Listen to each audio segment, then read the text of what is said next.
안녕하세요. 잠실원동물병원 원장 김지현입니다. 네.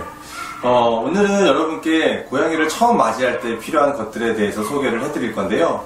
가장 필요한 것들, 아이들이 살 집, 숨을 공간부터 시작해서 먹는 것, 화장실, 그리고 아이들하고 어떻게 놀아주고, 그 다음에 어떤 것들을 하면 아이들과 친해질 수 있는지, 이런 것들에 대해서 한번 설명해 드리도록 하겠습니다. 우선 고양이를 데려왔을 때 가장 중요한 건 아이들이 살 수 있는 공간이겠죠? 네, 아이들의 집이 제일 중요한데요. 처음에 고양이를 데려왔을 때 우리 고양이들은 환경 영향을 많이 받는 친구들이다 보니까 이 환경으로부터 조금 안정감을 좀 느끼는 게 필요해요. 그래서 해줄 수 있는 제일 좋은 방법은, 자, 여러분들 그 집에 계시다 보면은 홈쇼핑이나 이런 거에서 택배 많이 시키시죠. 택배를 시키시면 그걸 그냥 버리지 마시고요. 박스를 잘 유지를 해서 구멍을 뻥 뚫어주세요. 구멍을 뻥 뚫어서 두세 군데 이렇게 유지를 해주시면 아이들이 조금 두려움이 있거나 숨고 싶을 때 편하게 숨을 수 있는 공간이 되기 때문에 환경적으로 굉장히 편안함을 느껴서 집에 적응하는 데 큰 도움이 될 수 있어요. 대표적으로 크기는 뭐 A4 용지 박스 이 정도가 되게 좋을 것 같아요. 네, 이런 것들을 준비해 주시면 아이들이 좀 더 편안하게 집에 적응할 수 있을 것 같습니다. 네, 두 번째로는 아이들이 이제 먹을 수 있는 밥을 준비해 줄 수 있는 밥그릇이 중요한데요. 고양이들은 수염이 나 있죠. 이 수염이 밥그릇에 닿는 걸 되게 싫어해요. 그렇기 때문에 고양이 밥그릇은 깊고 좁은 것보다는 넓은 밥그릇을 사용을 해주는 게 좋습니다. 또 하나는 고양이는 사냥을 갈 때 물그릇을 들고 다니지 않는다라고 얘기를 해요. 무슨 얘기냐면 고양이들은 밥그릇하고 물그릇이 좀 떨어져 있으면 좀 더 물을 잘 먹는 습성이 있습니다. 그래서 쌍식기라고 하죠. 밥그릇하고 물그릇 같이 있는 것보다는 조금 떨어져서 놀 수 있는 게 좋고요. 아이들에 따라서는 이렇게 부스처럼 좀 올라오는 것들을 좋아하는 친구가 있고 쪼르르 흐르는 물을 좋아하는 친구들이 있어요. 그것들을 한번 체크해 보셔서 아이들이 좋아하는 그런 물그릇을 만들어 주는 게 중요할 것 같아요. 한 가지 더 첨언을 드리자면 고양이들은 밥을 잘 안 먹거나 그럴 경우가 있어요. 그럴 때는 가운데로 조금 시계 가운데로 모아주시면 밥을 좀 더 잘 먹는다는 연구 결과도 있고요. 향이 많이 날수록 밥을 잘 먹기 때문에 밥을 잘 안 먹을 때는 살짝 데펴서 향이 많이 날 수 있게 도와주는 것도 큰 도움이 될 수 있을 것 같습니다. 아이들이 음식을 데필 때는 따뜻한 물에다가 조금 불려서 주시는 것도 괜찮고요. 아니면 전자레인지에 뭐 5초, 10초만 돌려도 금방 따뜻해지니까요. 자기 체온 정도, 한 35도에서 40도 사이 정도로 만들어 주시면 아이들의 기호성을 높이는 데 큰 도움이 될 것 같습니다. 네, 다음으로는 화장실을 안내해 드릴 건데요. 자, 화장실은 아이들한테 있어서 굉장히 중요한 공간이에요. 화장실이 불편하게 되면 아이들이 스트레스를 받아서 오줌을 못 싸는 방광염에 걸린다든지 또 문제가 많이 발생할 수 있거든요. 그래서 화장실이 어느 위치에 어떻게 있느냐도 굉장히 중요한데요. 첫 번째로 화장실이 절대 있어서는 안 되는 공간, 대표적으로 세탁기라든지 이런 데 옆에입니다. 그래서 큰 소리가 갑자기 난다든지 아니면은 갑자기 화장실을 가고 싶은데 갈 수 없는 공간에 들어가 있어가지고 문을 열어주지 않으면 못 들어간다든지 이렇게 해서 접근이 불편하거나 큰 소리가 나거나 아니면은 좀 강한 향이 난다든지 이런 것들을 되게 싫어해요. 대표적으로 고양이들이 싫어하는 향 중에 하나는 우리 흔히 얘기하는 파스향, 네, 뭐 윈터그린이라고 하는 그런 이제 아로마 향인데요. 이런 약통이라든지 이런 주변에 화장실이 있는 것도 좋지 않습니다. 그래서 화장실이 아이들이 접근이 용이하고 그리고 조용히 편하게 접근할 수 있는 곳을 찾아가지고 화장실을 두는 게 중요하고요. 화장실의 개수는 보통 우리가 N+1개라고 얘기를 해요. 2마리를 키우면 3개, 3마리를 키우면 4개 정도 가지고 계시는 게 좋고요. 화장실을 붙여놨을 경우에는 아이들이 한 개로 인식하기 때문에 위치를 좀 떨어뜨려서 구성을 해주는 게 중요합니다.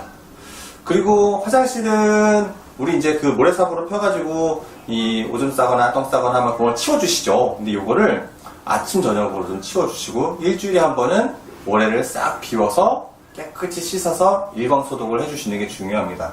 그렇지 않으면 화장실이 좀 지저분하다고 인식을 하게 되면 아이들이 모래를 잘 안 덮고 나온다든지 아니면은 끝에 매달려서 싼다든지 이런 모습을 보일 수 있으니까 화장실의 청결도를 유지해 주시는 것도 굉장히 중요합니다. 자, 밥그릇 같은 경우는 우리가 흔히 보는 이제 식기를 사용하기도 하는데요. 고양이들은 본래 사냥을 하는 동물이기 때문에 이런 밥그릇을 사용을 하기도 합니다. 이건 보시면 조그만 고양이, 쥐 모양의 인형에 사료를 집어넣고 숨겨놓으면 아이들이 그걸 찾아가지고 손으로 치고 사냥을 하면서 나오는 사료를 먹는, 그렇게 함으로 인해서 아이들의 그 본능도 좀 키워주고 그다음 운동성을 좀 키워줘서 응수량도 늘리게 해주는 그런 거거든요. 근데 굳이 꼭 이런 걸 사지 않으셔도 돼요. 되게 비슷한 게 우리 주변에 항상 볼 수 있는데, 대표적인 게 우리 화장실에 보면은 있는 이 휴지 안에 있는 심이죠. 이 심을 양쪽 끝을 막으시고 가운데 구멍을 조그맣게 내서 만들어 주셔도 아이들이 잘 가지고 놀 수 있습니다. 꼭 이렇게 구매를 하지 않으시더라도요, 퍼즐 식기 같은 것들을 인터넷 찾아보시면 고양이들을 위한 여러 가지 모양의 식기들이 있거든요. 아이들이 활동성이라든지 흥미라든지 이런 것들을 좀 더 강화시켜주기 위한 그런 식기들인데, 꼭 구매하지 않으시더라도 집에서 만들기 쉬워요. 네, 그래서 아까 말씀드린 화장실에 있는 휴지 안에 심을 이용하신다든지 아니면 박스를 이용하신다든지 해서 퍼즐 식기를 집에서 한번 만들어 줘 보시는 것도 도움이 될 것 같습니다. 네, 다음으로는 고양이들의 장난감에 대해서 좀 설명을 드릴 건데요. 장난감은 크게 한 3가지 정도로 보시면 될 것 같아요. 첫 번째는 아이들이 스스로 가지고 놀 수 있는 쥐돌이가 있겠죠. 그래서 쥐돌이라든지 작은 장난감 항상 가지고 놀 수 있는 것들이 하나 있으면 좋을 것 같고요. 그 다음은 우리 많이 사용하시죠? 낚싯대라든지 이런 것들을 사용을 하시는데, 같이 놀아줄 수 있는 물건이 있으면 좋습니다. 실제로 같이 놀아줄 수 있는 물건들 같은 경우는, 이런 장난감들은 아침 저녁으로 한 10분씩 15분씩 격렬하게 같이 놀아주면 아이들의 체중을 어떤 음식물의 변화 없이도 한 1%씩 뺄 수 있는 것들이 이제 보고가 되어 있기 때문에, 아이들 체중 관리를 위해서도 같이 놀 수 있는 장난감들을 준비해 주시면 좋은데, 이 같이 놀 수 있는 장난감들 같은 경우는 항상 보여주지 마세요. 고양이들도 여러분하고 똑같이 신상 좋아합니다. 그래서 조금 숨겨 놓으셨다가 놀 때 꺼내서 같이 놀아주면 새 거가 또 왔네? 하고 더 잘 놀거든요. 그래서 조금 숨겼다가 보여줬다, 숨겼다 보여줬다 하는 것도 도움이 될 수 있을 것 같아요. 자, 3번째로는 집에서 항상 준비를 많이 하시죠? 스크래쳐예요. 스크래쳐 같은 경우는 고양이들이 좋아하는 것들이 굉장히 다양하게 있는데요.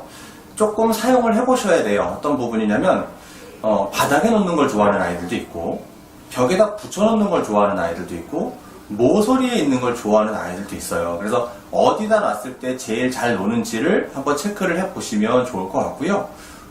재질 같은 경우도 산줄을 묶어서 쓰는 거를 제일 좋아하는지, 아니면 박스로 되어 있는 걸 좋아하는지.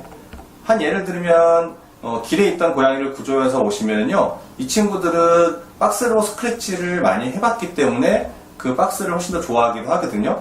이런 것들을 한번 테스트를 해보시고 아이들이 좋아하는 그런 스크래치를 준비를 해주시는 게 좋을 것 같습니다. 자, 고양이를 처음에 키우시면서 많이 물어보시는 것들이, 과연 이 친구랑 어떻게 하면 친해질 수 있을까요? 많이 물어보시거든요. 네. 일단은 첫 번째로 고양이랑 나랑 친하게 지내는지를 알고 싶으시면은 3가지만 기억하시면 돼요. 첫 번째는 나랑 같이 자는지, 두 번째는 내 다리에 몸을 비비고 다니는지, 세 번째는 내 얼굴을 핥아주는지를 한번 보시면 됩니다. 실제로 고양이들끼리 친근감을 표현하는 게 이 3가지인데요. 같이 자고, 몸을 비비고 다니고, 얼굴을 핥아주는 거예요. 자, 그러면 우리 친구가 내 얼굴을 핥아주면 나도 보답을 해줘야겠죠? 네. 그래서 보면은 슈퍼마켓 가시면 아기용 칫솔이 있어요. 솔이 부드러운. 고양이 혀가 브러쉬로 되어 있기 때문에 그런 아기용 칫솔을 사용을 해서, 애기 얼굴도 조금 이렇게 마사지 해주시고 그러면 아이들도 그 친근감을 느낄 수 있어요. 자, 이런 걸 가지고 친근감을 얘가 느끼고 있는지 아닌지를 좀 평가를 해볼 수가 있고요.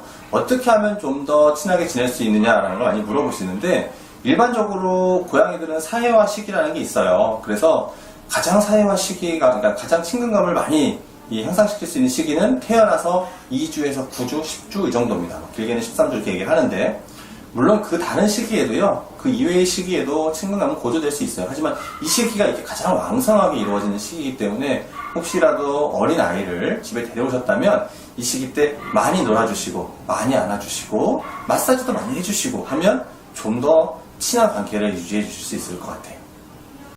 네, 오늘은 고양이들을 처음에 집에 맞이할 때 준비해야 될 것들, 그 다음에 어떻게 하면 아이들과 친해질 수 있을까, 이런 거에 대해 설명을 드렸는데요. 다음 시간에는 여러분들이 또 고민하는 것 중에 하나죠. 병원에 가는 걸 싫어하는 고양이들을 어떻게 하면 좀 더 쉽게 데려올 수 있을까, 이 부분에 대해서 설명을 해드리도록 하겠습니다. 감사합니다.